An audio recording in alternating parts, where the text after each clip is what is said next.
Hello everyone, आप सभी का स्वागत है मेरे चैनल शिक्षा कंपटीशन पर। और हम यहाँ पर देख रहे हैं हिंदी साहित्य का इतिहास हम पढ़ने वाले हैं, जिसकी 5-6 क्लास हमारी हो चुकी हैं। और यहाँ पर आज हमारा है भक्ति काल प्रकरण। भक्ति काल प्रकरण में हम कुछ चीज़ें हैं जो थोड़ा बहुत कल पढ़ चुके। कबीर जी को हमने पढ़ लिया था, ज्ञानाश्रयी शाखा इनका भक्ति काल प्रकरण 2।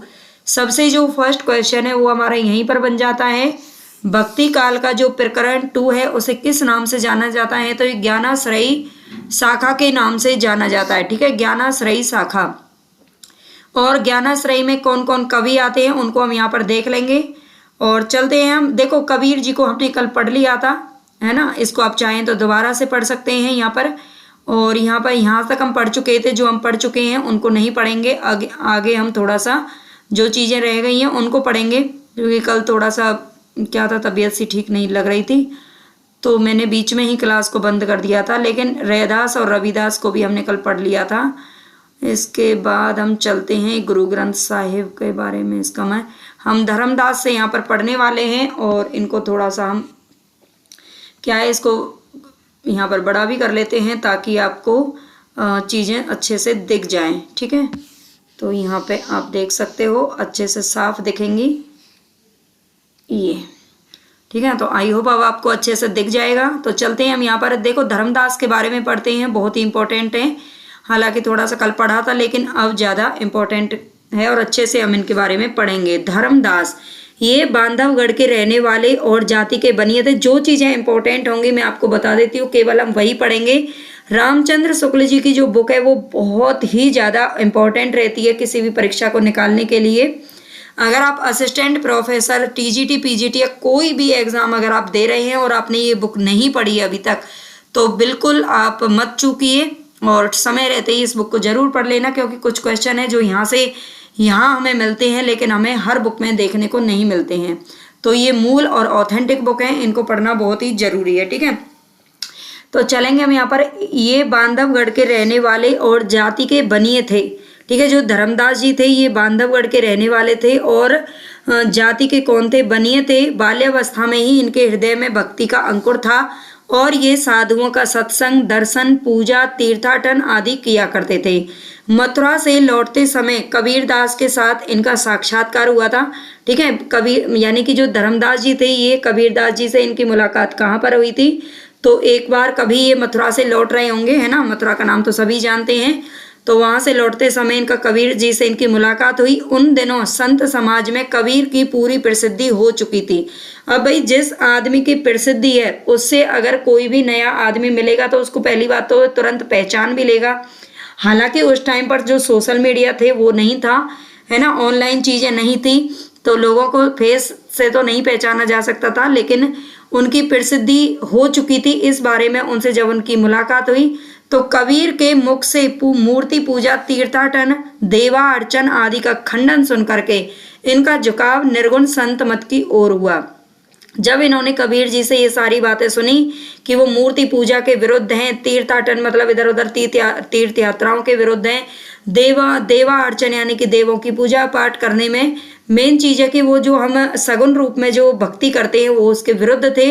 और उनका जब खंडन सुना तो धर्मदास जी भी इस बात को कहते हैं ना कि देखो, जब हम किसी की बातें सुनते हैं तो हमारे दिमाग पर, दिल पर कहीं ना कहीं थोड़ा बहुत असर जरूर पड़ता है। उस टाइम ना पड़े लेकिन कुछ टाइम बाद जरूर पड़ता है। ठीक है, अगर किसी की अच्छी बातें सुनी, तभी तो कहते हैं संगति, जैसी संगति करोगे वैसा ही इंसान बनता है ना। संगति का असर इसीलिए तो पड़ता है। तो इन सब का खंडन सुन करके धर्मदास इनकी तरफ क्या हो गए, जो उनकी थोड़ा सा झुकाव बना और वो निर्गुण संत मत की ओर झुकने लगे। अंत में ये कबीर से सत्य नाम की दीक्षा लेकर उनके प्रधान शिष्यों में हो गए। सत्य नाम की दीक्षा ली थी इन्होंने और उनके प्रधान शिष्यों में हो गए। संवत 1575 में कबीरदास के परलोकवास पर उनकी गद्दी इन्हीं को मिली थी। ठीक है, ये भी ध्यान रखना है। जो धर्मदास थे वो सबसे मुख्य शिष्य इनके बने थे, प्रधान शिष्य या मुख्य शिष्य कुछ भी कहें। और जब कबीरदास जी इस लोक से गए तो इनकी गद्दी इन्हीं को मिली थी। ठीक है, कबीरदास जी के शिष्य होने पर इन्होंने अपनी सारी संपत्ति जो बहुत अधिक थी वो लुटा दी। ठीक है, ये कबीरदास जी की गद्दी पर 20 वर्ष के लगभग रहे और अत्यंत वृद्ध होकर इन्होंने अपना शरीर छोड़ा। इनकी शब्दावली का भी संतों में बहुत आदर है। और आगे चलते हैं। इनकी जो रचनाएं थोड़ी होने पर भी कबीर की अपेक्षा अधिक सरल भाव लिए हुए है। इनकी जो रचना है वो बहुत ही सरल भाव लिए हुए हैं, उसमें कठोरता और कर्कशता बिल्कुल नहीं है। इन्होंने पूर्वी भाषा का ही व्यवहार किया है। ठीक है, इन्होंने क्या किया है, पूर्वी भाषा का ही व्यवहार किया है। देखो एक बार बस आपसे ये रिक्वेस्ट करती हूँ, हाथ जोड़ करके सभी से विनती है कि प्लीज जो भी बच्चे देखें वो चैनल को सब्सक्राइब जरूर कर लें, शेयर करें। और अगर आपको वीडियो पसंद आती है, क्या है कि मुझे एक दिन तो थोड़ा सा मोटिवेशन मिलता है कि हाँ मुझे काम करना है बहुत ज़्यादा, लेकिन दूसरे ही दिन में क्या हो जाती हूँ, डिमोटिवेट सा थोड़ा सा लगने लगता है अंदर से कि इतना मेहनत करने का भी कोई फायदा नहीं है, बच्चे पसंद नहीं कर रहे हैं, कुछ लाइक वगैरह भी नहीं करते हैं। तो प्लीज़ आप ऐसा ना करें, बस थोड़ी सी किसी की मनोस्थिति को समझे। अगर आपके लिए कोई भी, चाहे वो कोई भी हो, आपका पेरेंट्स हो, कोई भी हो, जो आपके लिए थोड़ी सी भी अगर मेहनत कर रहा है तो उसको थोड़ा सा पॉजिटिव वे में लें और उसकी जितनी आप हेल्प कर सकते हो, सिर्फ आप इतनी हेल्प कर सकते हो कि आप अभी लाइक सब्सक्राइब और शेयर कर सकते हो, ताकि मैं ज़्यादा से ज़्यादा आप लोगों के लिए मेहनत कर सकता हूँ, आपके लिए भी और अपने लिए भी। ठीक है, तो इनकी अन्य उक्तियों के व्यंजक चित्र अधिक मार्मिक हैं, यहाँ से क्वेश्चन नहीं आते हैं। थोड़ा सा आगे चलेंगे। इनकी ये पंक्तियां हैं, इनको आप चाहें तो देखो पंक्तियां सभी की जरूरी है, कहाँ से पूछ लिया जाए पता तो नहीं है, लेकिन फिर भी यहाँ से क्वेश्चन नहीं आए अभी तक, तो इनको हम छोड़ते हैं, आप पढ़ लीजिएगा। गुरु नानक के बारे में पढ़ेंगे आगे। गुरु नानक का जो जन्म है वो संवत 1526 ईस्वी में हुआ था। ठीक है, इनका जन्म कब हुआ था, संवत 1526 ईस्वी में। कहाँ पर, और ये हुआ था कार्तिकी पूर्णिमा के दिन, तलवंडी ग्राम जिला लाहौर में हुआ था। अब ये जो स्थान है वो पाकिस्तान के अंदर है। ठीक है, इनके पिता, पहले पंजाब में इनका जन्म हुआ था, पंजाब लाहौर। ठीक है, इनके पिता जो थे वो कालू चंद खन्नी थे, जिला लाहौर था, तहसील सरकपुर और के तिलवंडी नगर के सूबा बुलार पठान के कारिंदा थे। इनके पिता का इतना बड़ा ये जो परिचय है इसको आप याद रख लेना। इनकी माता का नाम तृप्ता था, हालांकि हमारे हिंदी साहित्य में ये नहीं पूछे जाते हैं। जो गुरु नानक जी थे वो बहुत ही साधु स्वभाव के थे। संवत 1545 में इनका विवाह गुरुदासपुर के मूलचंद खत्री की कन्या सुलक्षणी से हो गया था। सुलक्षणी से इनके दो पुत्र श्रीचंद और लक्ष्मी चंद हुए। ठीक है, श्रीचंद और लक्ष्मी चंद। श्रीचंद आगे चल करके उदासी संप्रदाय के प्रवर्तक हुए थे। उदासी संप्रदाय के प्रवर्तक का आपको नाम भी याद रखना है। ये सारे संप्रदाय हैं जो हमारे लिए इंपॉर्टेंट हैं, पूछे जाते हैं, तो श्रीचंद इनका नाम था। आगे हम यहाँ पर थोड़ा सा छोड़ देते हैं क्योंकि यहाँ से जो है क्वेश्चन नहीं आते हैं। थोड़ा सा इनका इम्पोर्टेंट देख लेते हैं। ऐसी दशा में कबीर द्वारा प्रवर्तित निर्गुण संत मत एक बड़ा भारी हो पड़ा। आगे चलते हैं। इनका जो संग्रह भक्ति भाव से पूर्ण होकर वे जो भजन गाया करते थे, उनका संग्रह संवत 1661 में ग्रंथ साहब, जो गुरु ग्रंथ साहब जो सिख होते हैं उनकी जो पुस्तक है, पवित्र पुस्तक इसको माना जाता है। ठीक है, गुरु ग्रंथ साहिब में इनका संग्रह किया गया है इनकी वाणियों का। ये भजन कुछ तो पंजाबी भाषा में है और कुछ देश की सामान्य काव्य भाषा हिंदी में है। यह हिंदी कहीं तो देश की काव्य भाषा या ब्रज भाषा है, कहीं पर खड़ी बोली है जिसमें इधर उधर पंजाबी के कुछ रूप भी आ गए हैं। इसको भी आप देख लीजिए। इनका जो देहांत है वो संवत 1596 में हो गया था। तो यहाँ से हमें अभी फिलहाल कोई इंपॉर्टेंट क्वेश्चन नहीं मिला है। जो नर दुख में दुख नहीं माने, ये पंक्ति कई बार पूछी जा चुकी है, इसको जरूर याद रख लेना। जो नर दुख में दुख नहीं माने, सुख सनेह अरु भय नहीं जाके कंचन माटी जाने, नहीं निंदा नहीं अस्तुति जाके लोभ मोह अभिमाना, हरस सोकते रहे निहारव ना ही मान अपमाना।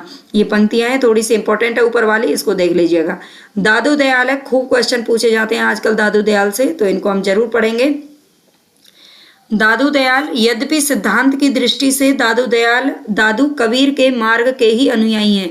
जो दादू दयाल है वो भी कहीं ना कहीं निर्गुण पंथ धारा पर ही चले हैं, पर उन्होंने अपना एक अलग पंथ भी चलाया था जो दादू पंथ के नाम से प्रसिद्ध हुआ था।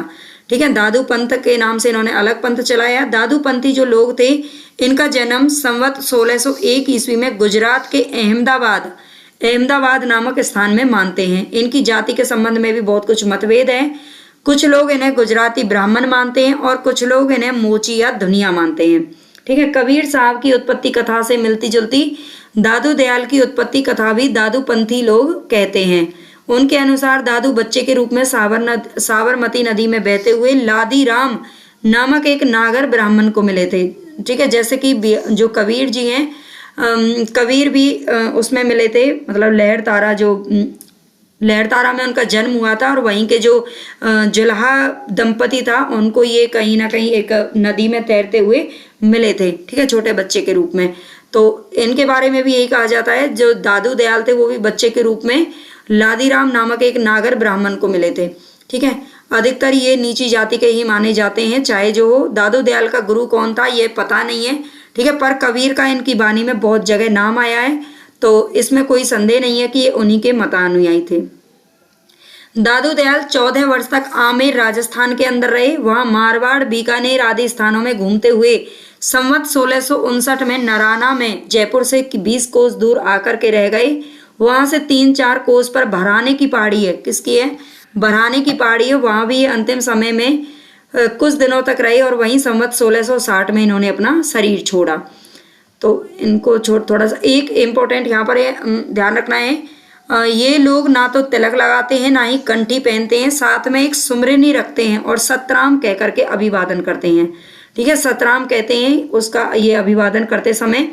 दादू की बानी अधिकतर कबीर की साखी से मिलते जुलते दोहों में है, कहीं कहीं गाने के पद भी हैं।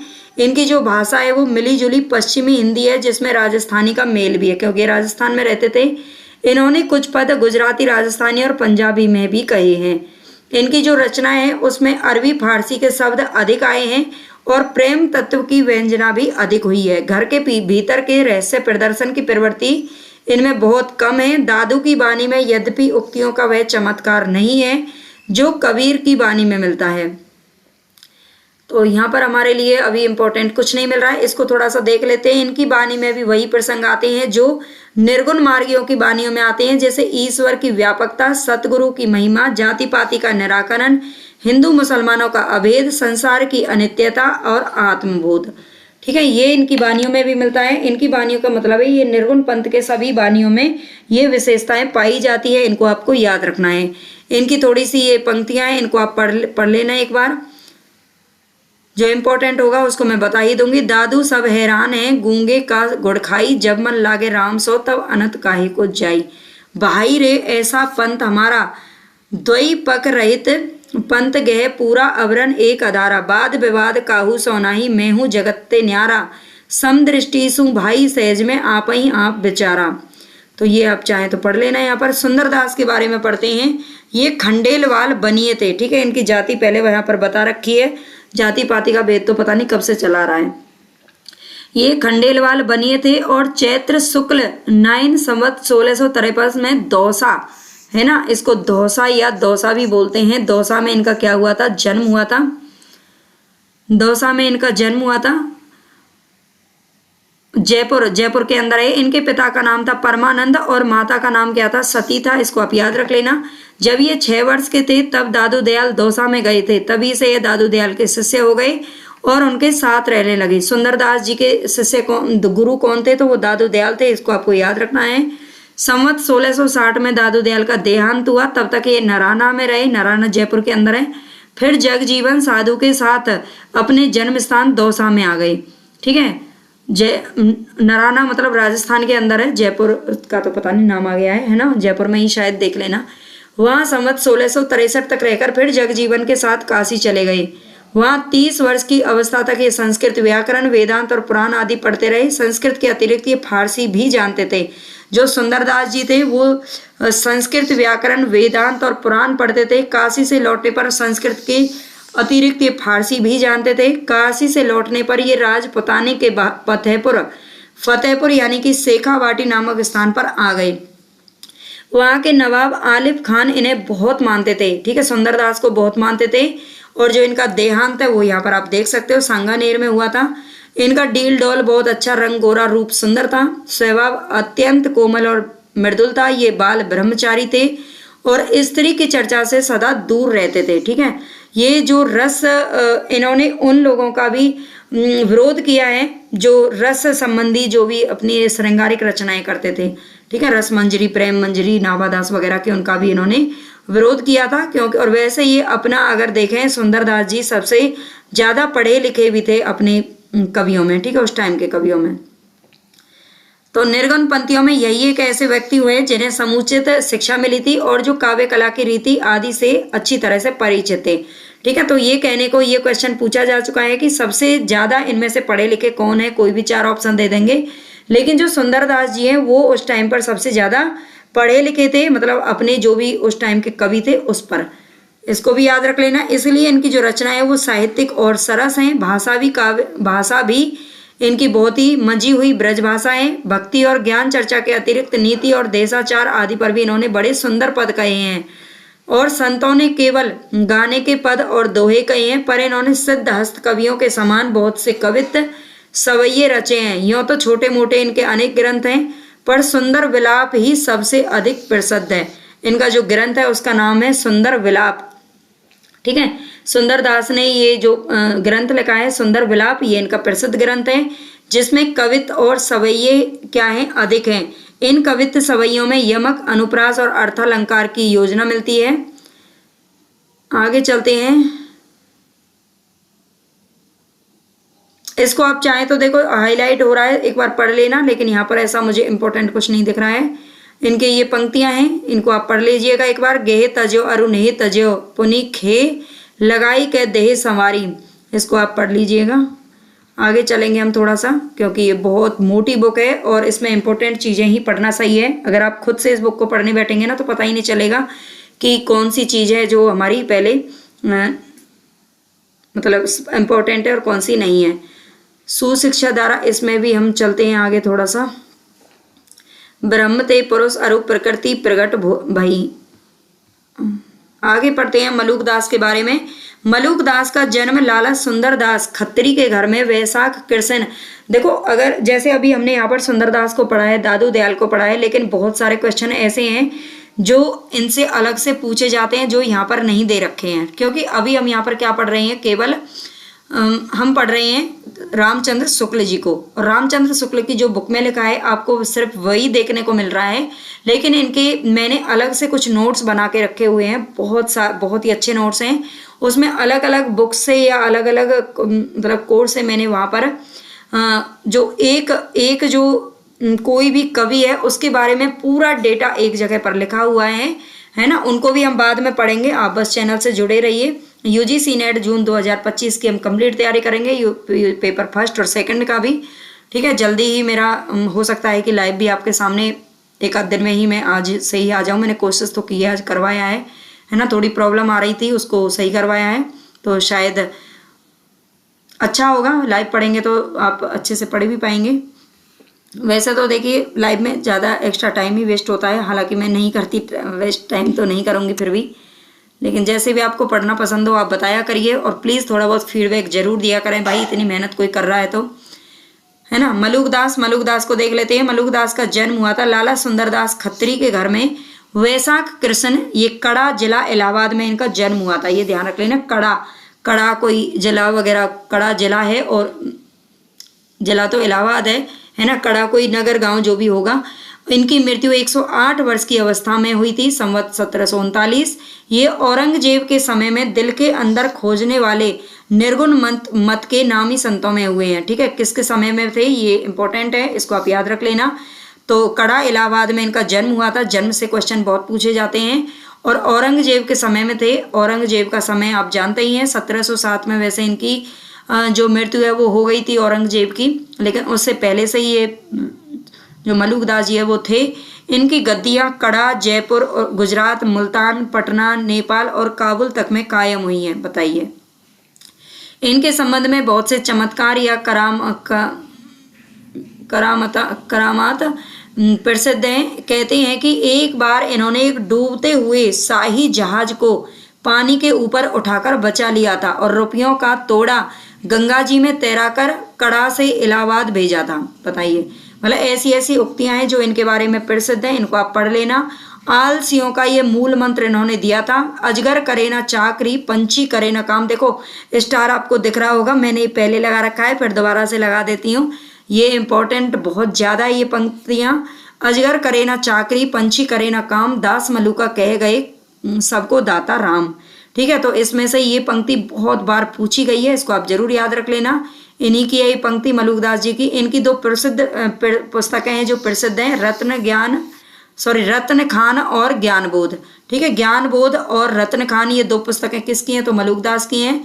हिंदुओं और मुसलमानों दोनों के उपदेश देने में प्रवृत्त होने के कारण दूसरे निर्गुण मार्गी संतों के समान इनकी भाषा में भी फारसी और अरबी शब्दों का प्रयोग है।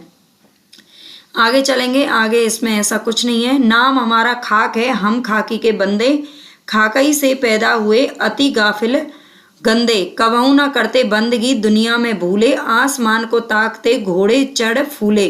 तो ये इनकी थोड़ी सी इंपॉर्टेंट पंक्तियां, इनको देख लीजिए। सबहिन के हम सवई हमारे, जीव जंतु मोही लगे प्यारे, तीनों लोक हमारी माया, अंत कतहु से कोई नहीं पाया।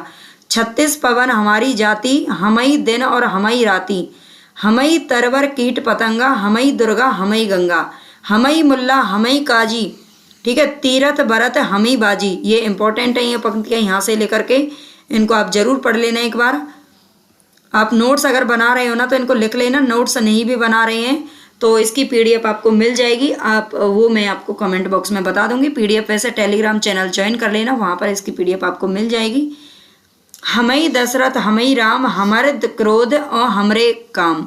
ठीक है, हमई दशरथ हमई राम, हमरे क्रोध और हमरे काम, हमई रावण हमई कंस, हमई मारा हम अपना वंश, हमई मारा अपना वंश। ठीक है, तो इसको भी आप पढ़ लेना। अक्षर अनन्य, ये निर्गुण गाना सरे शाखा के शायद ये अंतिम कवि हैं, इनको भी देख लेते हैं। अक्षर अनन्य 1710 में इनके वर्तमान रहने का पता लगता है। ये दतिया रियासत के अंतर्गत सेनुहरा के कायस्थ थे और कुछ दिनों तक दतिया के राजा पृथ्वी चंद के दीवान थे।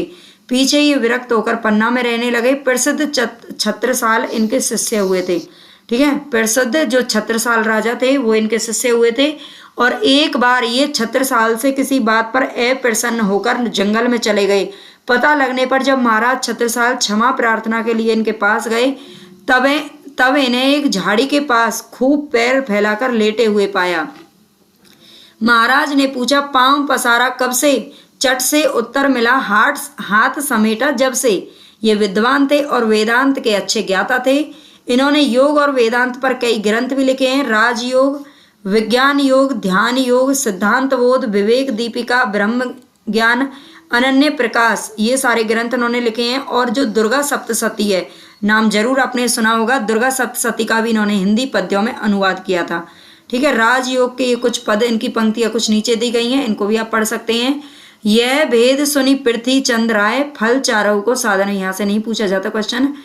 आगे चलते हैं। दादू दयाल की शिष्य परंपरा में जगजीवन दास भैया जगजीवन साहब हुए, जो संवत 1818 के लगभग वर्तमान थे। ये चंदेल ठाकुर थे और कोटवा यानी कि बाराबंकी के निवासी थे। इन्होंने अपना एक अलग सत्यनामी संप्रदाय भी चलाया था। किसने चलाया था? जगजीवन दास और जगजीवन ने। ठीक है, मतलब एक ही है ये। इनकी वाणी में साधारण ज्ञान चर्चा है। इनके शिष्य हुए दूलम दास, जिन्होंने एक शब्दावली लिखी। उनके शिष्य तोंवर दास और पहलवान दास हुए। तुलसी साहब, गोविंद साहब, भीखा साहब, पलटू साहब, ये अनेक संत हुए हैं। और इन संतों की वाणियां प्रकाशित हुई हैं प्रयाग के वेलवेडियर प्रेस से। ठीक है, निर्गुण पंथों के संतों के संबंध में अच्छी तरह समझ रखना चाहिए कि उनमें कोई दार्शनिक व्यवस्था दिखाने का प्रयत्न व्यर्थ है। उन पर द्वैत, अद्वैत, विशिष्ट अद्वैतवाद आदि का आरोप करके वर्गीकरण करना दार्शनिक पद्धति की अनभिज्ञता प्रकट करेगा। तो ये यहाँ पर इम्पोर्टेंट देख लीजिए, एक बार इसको थोड़ा सा पढ़ लीजिएगा। निर्गुण पंथ में जो थोड़ा बहुत ज्ञान पक्ष है वे वेदांत से लिया गया है। मोस्ट इम्पोर्टेंट है, हर दिन आता है हमारी हर क्लास में। निर्गुण पंथ में या फिर कबीर ने, ये भी पूछा जाता है कबीर का जो ज्ञान पक्ष है वो कहाँ से लिया गया है? तो ये वेदांत से लिया गया है। प्रेम तत्व सूफियों से लिया गया है। वैष्णवों का क्या है? मतलब प्रेम तत्व जो है वो सूफियों से लिया गया है, ना कि वैष्णवों का है। ठीक है, ये इसमें बताया गया है। अहिंसा और प्रपत्तिवाद के अतिरिक्त वैष्णव का कोई और अंश उसमें नहीं है। यानी कि अहिंसा कहाँ से ली गई है? तो अहिंसावाद लिया गया है वैष्णवों का। उसके सूरती और नृत्य शब्द किसके हैं? तो ये बौद्ध सिद्धों के हैं। सूरती और नृत्य बौद्ध धर्म के अष्टांग मार्ग हैं, ये इंपॉर्टेंट है। सम्यक स्मृति और सम्यक समाधि। सम्यक स्मृति वह दशा है जिसमें क्षण क्षण पर मिटने वाला ज्ञान स्थिर हो जाता है और उसकी श्रृंखला बंध जाती है।